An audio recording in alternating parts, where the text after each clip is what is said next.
Hi guys, எல்லாருக்கும் வணக்கம். Welcome to YouTube channel nursing update. இன்னைக்கு நம்ம ஆர்ஆர்பி நர்சிங் சூப்பர்டென்ட் எக்ஸாம் முடிஞ்சிருச்சு. அதோட எக்ஸ்பெக்டட் கட் ஆஃப் என்ன அப்படிங்கிறது தான் நம்ம இந்த வீடியோவில் பார்க்க போகிறோம்.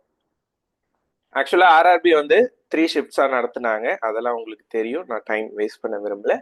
ஸோ அவங்க வந்து இண்டிவிஜுவல் ஸ்கோர்ஸ் கொடுத்துருந்தாங்க லாஸ்ட் வீக்கில்.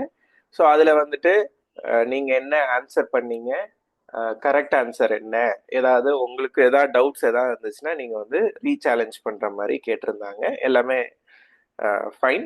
ஸோ அதில் வந்து நம்மளுக்கு தெரிஞ்சிருக்கும் நம்ம எத்தனை கொஷின் அட்டன் பண்ணோம், எத்தனை கரெக்டாக எழுதியிருக்கோம், எத்தனை தப்பாக எழுதியிருக்கோங்கிறத நம்ம அதுலேருந்து நம்ம கண்டுபிடிச்சாச்சு. கரெக்டா? ஸோ இப்போ எக்ஸ்பெக்டட் கட் ஆஃப் என்ன இருக்கும். ஸோ இந்த வீடியோவில் நான் ஆர்ஆர்பி சென்னை மட்டும் இல்லை, மற்ற ஆர்ஆர்பிக்கும் சொல்லிடுறேன். ஏன்னா நிறைய பேர் நான் வந்து கோரக்பூர் அப்ளை பண்ணியிருந்தேன், அந்த மாதிரிலாம் கேட்டிருந்தாங்க. ஸோ எல்லா ஆர்ஆர்பிக்கும் சேர்த்து நான் வந்து இந்த இந்த ஸ்கோரிங் வந்துட்டு அப்ளிகபிள் தான். ஸோ நான் ஒரு கூகுள் ஃபார்ம்ஸ் கிரியேட் பண்ணி கொடுத்துருந்தேன். ஸோ நீங்கள் எல்லாருமே ஃபில் பண்ணியிருந்தீங்க. அதில் ஷிஃப்ட் வைஸ் நான் ஷிஃப்ட் 1 2 3 அப்படின்னு சொல்லி ஆப்ஷனும் இருந்துச்சு, அதுலேயும் ஃபில் பண்ணியிருந்தீங்க. So thank you so much. அதை வச்சு தான் இந்த வீடியோவே நான் வந்து ரெடி பண்ணியிருக்கேன். ஸோ இந்த வீடியோவில் என்ன வருதுன்னா, ஆக்சுவலாக நீங்கள் கொடுத்த ஸ்கோரில் ஃபர்ஸ்ட் ஷிஃப்ட்டில் பார்த்தீங்கன்னா ஒரே ஒரு ஸ்கோர் மட்டும் ரொம்ப டீரேஞ்ச்டாக இருக்குது, அதை மட்டும் நான் எடுத்துக்கல. மற்றது பார்த்தீங்கன்னா ஆவரேஜாக ஃபர்ஸ்ட் ஸ்கோருன்னு பார்த்தீங்கன்னா 68 வருது என்கிட்ட. ஷிஃப்ட் 2ல பார்த்தீங்கன்னா அதுவும் 67 பாயிண்ட் சம்திங் வந்துச்சு. ஷிஃப்ட் 3லையும் பார்த்தீங்கன்னா 67 கிட்ட வந்துச்சு. ஸோ ஆக மொத்தம் இந்த 3 ஷிஃப்ட்லுமே ஆவரேஜ்னு சொல்லி பார்த்தீங்கன்னா, இந்த மூணுத்துக்கான ஆவரேஜ் பார்த்தீங்கன்னா 67 தான் வந்து ஆவரேஜாக இருக்கு 3 ஷிஃப்ட்டுக்குமே. ஸோ இந்த ஸ்கோரை வந்து நார்மலைசேஷன் பண்ணுவாங்க அப்படின்னு சொல்லி நான் ஆல்ரெடி சொல்லியிருந்தேன். இது உங்களுக்கும் தெரியும் தான்.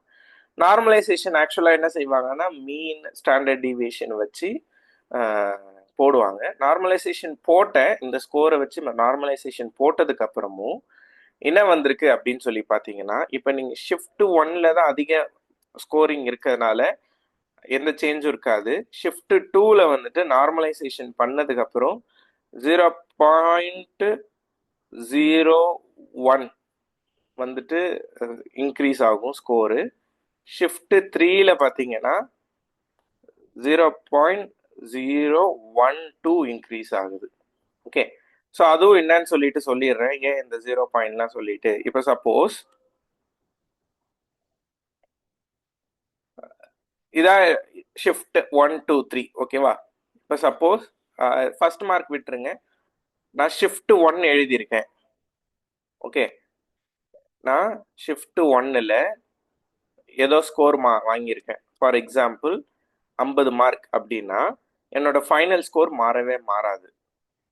இதே நான் ஷிஃப்ட் 2ல 50 மார்க் வாங்கியிருக்கேன் அப்படின்னா என்னோட ஃபைனல் மார்க் என்னவா மாறும் அப்படின்னு சொல்லி பார்த்தீங்கன்னா, 50 கூட 0.10 மல்டிப்ளை பண்ணால் 50.5 வரும். ஓகே, இதே ஷிஃப்ட் 3ல நான் 50 மார்க் வாங்கியிருக்கேன்னா, ஸோ ஃபைனல் ஸ்கோர் என்னவா இருக்குன்னா 50. சேம் 52 இல்லை 53 அந்த மாதிரி மாறும். ஓகேவா? 50.6ன்னு வச்சுக்கலாம். ஸோ இது நான் ஒரு ஆவரேஜாக சொல்லியிருக்கேன். நீங்கள் எப்படி கால்குலேட் பண்ணிக்கலாம்னா, ஷிஃப்ட் 1ல நீங்கள் வாங்கின மார்க் அப்படியே தான் இருக்கும். ஷிஃப்ட் 2ல வேணா ஒரு 0.5 மார்க்ஸ் இன்க்ரீஸ் பண்ணிக்கோங்க. ஷிஃப்ட் 3ல 0.6 மார்க்ஸ் இன்க்ரீஸ் பண்ணலாம். இதான் வந்துட்டு உங்களோட நார்மலைசேஷனுக்கான ஸ்கோரிங். ஓகே, ஸோ பெரியசாலாம் ரொம்ப டிஃப்ரென்ஸ் எதுவும் இல்லை, அதனால வந்து இந்த டிஃப்ரென்ஸ் வந்து வந்திருக்கு. எக்ஸ்பெக்டட் கட் ஆஃப் என்ன நான் சொல்றது, இது ஒன்லி ஃபார் ஆர்ஆர்பி சென்னை மட்டும். மஸ்த ஆர்ஆர்பி நான் நெக்ஸ்ட் சொல்றேன்.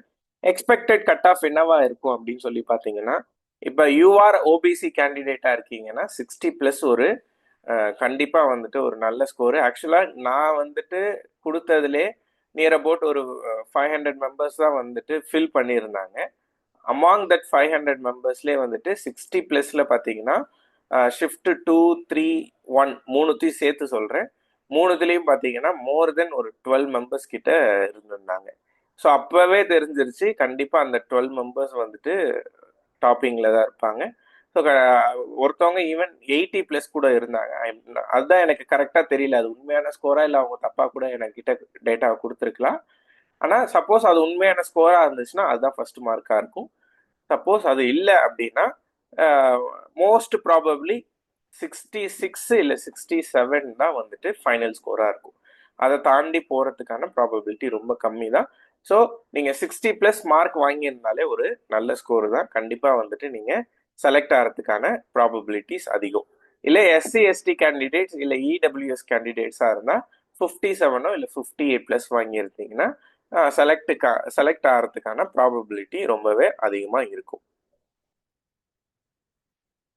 ஸோ நெக்ஸ்ட் அதர் ஆர்ஆர்பினா ஆர்ஆர்பி சென்னையை தவிர்த்து நான் வந்துட்டு மற்ற இந்த மாதிரி கோரக்பூர் எழுதியிருக்கேன், செகந்திராபாத் எழுதியிருக்கேன், மும்பை எழுதியிருக்கேன் அப்படின்னா அதை வந்து 2 கேட்டகரியா கொடுத்துட்டேன். இப்ப வேகன்சி வந்துட்டு டோட்டல் நம்பர் ஆஃப் வேகன்சி உங்களுக்கு தெரியும். ஸோ சென்னையில உங்க எல்லாருக்குமே தெரியும் ஒரு 74 சம்திங் வேகன்சி இருந்துச்சு, அதுக்கான சினாரியோ அது. இப்ப வேகன்சி வந்துட்டு மோர் தென் 100 இருக்கு. இப்ப நீங்க பாத்தீங்கன்னா கோரக்பூர்ல அதிகம், இதுல அதிகம், நம்ம மும்பைல அதிகம், இந்த மாதிரி இடத்துல எல்லாம் வந்து ஆர்ஆர்பி வேகன்சி அதிகமா இருக்கு. ஸோ இப்போ வேகன்சிஸ் வந்துட்டு மோர் தென் 100 200க்கு மேல இருந்துச்சுன்னா கொஞ்சம் கட் ஆஃப் கொஞ்சம் லீனியண்டா இருக்கும். ஸோ அப்போ வந்து அன்ரிசர்வ் ஓபிசியில 58+ வாங்கினாலே சான்சஸ் அதிகம். இல்லை SC/ST கேண்டிடேட்ஸ் அண்ட் இடபிள்யூஎஸ் கேண்டிடேட்ஸ்க்கு 55+ வாங்கினாலே நிறைய சான்சஸ் உண்டு. இதே வேகன்சி லெஸ் தென் 100 இருந்துச்சுன்னா அன்ரிசர்வ் ஓபிசி 60+ வாங்கினாதான் நல்ல ஒரு ஸ்கோராக கன்சிடர் பண்ணும். இல்லை SC/ST கேண்டிடேட்ஸ் இடபிள்யூஎஸ் இருந்தால் 57+. ஸோ இதே வந்து 50க்கு கீழே வேகன்சி இருந்துச்சுன்னா இன்னும் கூட கட் ஆஃப் வந்துட்டு கம்மியாகிறதுக்கான ப்ராபபிலிட்டிஸ் இருக்கு. ஸோ ஆவரேஜா சொல்ல போனா இதான் ஃபைனல். இதான் நீங்க ஒரு 60 மார்க் மேல, நான் ஆக்சுவலா கொஸ்டின் பேப்பர் வந்தப்ப லாஸ்ட் இது மெமரி பேஸ்ட் மாதிரி கொடுத்துருந்தேன். அதுலேயே சொல்லியிருந்தேன் 60+ஏ வந்து நல்ல ஸ்கோர் அப்படின்னு சொல்லியிருந்தேன். அதுதான் இப்பவும் வந்து ரிப்பீட் பண்றேன். 60+ நீங்க வாங்கியிருந்தாலே ஒரு நல்ல ஸ்கோர் தான். கண்டிப்பா சான்சஸ் வந்துட்டு இருக்கு கிளியர் ஆகிறதுக்கு.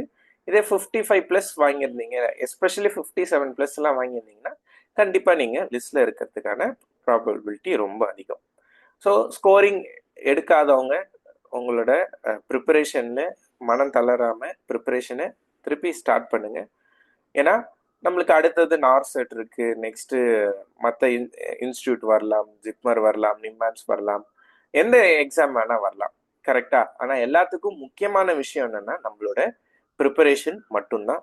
ஸோ கம்மியாயிடுச்சே, நம்மளால படிக்க முடியல அப்படின்னு யாருமே நினைக்காதீங்க. நீங்க இப்ப இன்னைக்கு நல்லா ஸ்கோரிங் எடுத்தவங்க எல்லாருமே ஒரு காலத்துல கம்மியான ஸ்கோர் எடுத்தவங்களா தான் இருப்பாங்க. ஸோ அதை பத்தின தாட் வேணாம். நம்ம எப்படி நல்ல மார்க் வாங்குறதுங்கிற மட்டும் யோசிச்சு உங்களோட ப்ரிப்பரேஷனை ஸ்டார்ட் பண்ணுங்க. உங்க ஹெல்ப் ஏதாவது வேணும், இல்லை நான் இன்ஸ்டியூட்ல ஏதாவது ஜாயின் பண்ணி படிக்கணும்னா இந்த ஸ்க்ரீன்ல வர காண்டாக்ட் நம்பர் காண்டாக்ட் பண்ணுங்க. அவங்க உங்களுக்கு கைட் பண்ணுவாங்க கிளாஸஸ் எப்படி ஜாயின் பண்றது அப்படிங்கிறது. Okay, so I hope video உங்களுக்கு பிடிச்சிருக்குன்னு நினைக்கிறேன். பிடிச்சிருந்தா உங்கள் ஃப்ரெண்ட்ஸ் எல்லாருக்கும் ஷேர் பண்ணுங்க. Thank you so much guys. Especially நிறைய பேர் கூகுள் ஃபார்ம் ஃபில் பண்ணீங்க. ஸோ அவங்களால தான் எனக்கு ஒரு ஆவரேஜ் ஐடியாவே கிடைச்சிச்சு எப்படி ஸ்கோரிங் இருக்குங்கிறது. ஸோ அதை வச்சு எனக்கு ஒரு ஓவரால், நீங்கள் உங்களுக்கு எனக்கு மட்டும் ஹெல்ப் பண்ணல, ஓவரால் எல்லாருக்குமே வந்து ஒரு ஹெல்ப் பண்ணியிருக்கீங்க. ஒரு கட் ஆஃப் என்ன இருக்கும்னு சொல்லிட்டு எல்லாருக்குமே ஒரு ஐடியா கிடைச்சதுக்கான இது. நெக்ஸ்ட் ஆர்ஆர்பி ரிசல்ட் வந்து ஆக்சுவலா வந்துட்டு பாத்தீங்கன்னா மே எண்ட்லே வந்திருக்கலாம். ஆனா இப்ப கொஞ்சம் அந்த வார் சினாரியோ அந்த மாதிரி இருக்கிறதுனால கொஞ்சம் டிலே ஆகிறதுக்கான ப்ராபபிலிட்டிஸ் அதிகம். எப்படி இருந்தாலும் மோஸ்ட் ப்ராபப்ளி ஜூன்ல வந்துடும் தான் எதிர்பார்க்கலாம். Okay, thank you so much guys.